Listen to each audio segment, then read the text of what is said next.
Anak na wedding. Merong beach resort na tinatawag. Pero parang lumuwi ka dyan, mauna ka na at yung place. Magkita tayo sa beach resort. Baklase ka rin, ano? Yes, Oh, you can get it yeah. doesn't need it. Why not? May beach resort nga. But it's larger than island. Hindi ko. Baklase ka rin, ano? Maganda si Bibo talaga. Di ba pwede si Ate Bres na pakasalan ko? Itutuloy ko, pag isisilbihan ko siya.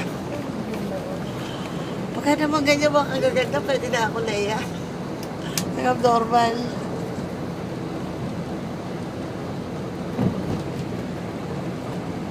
Ay naku, parang gusto naman niya i-entertain tayo. Sige, huwag na kayo mag-taxi.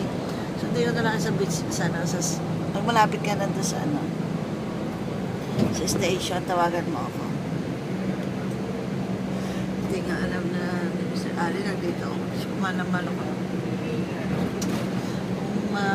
Kung madizelate ako, ito tayo matutulogin sa bahay niya. Napakatuto sa ako. Sabi nga niya sa akin, hindi ko alam ako.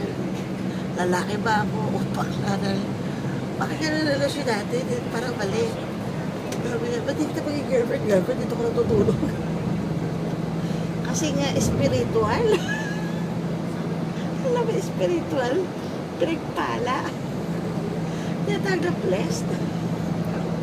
Sabi ko, ayaw ko na blessed. Gusto ko yung totoo. Alam mo, sabi ko, aling kasama ko. Puro katarantatuan po usapan Ano namin. mo nalaman yun? Hindi ko alam at blessed. Alam ko, maganda siya. Ate Bless, wala akong pila para ako magtatingin ng mga halaman. Ibig siguro ano to. You know,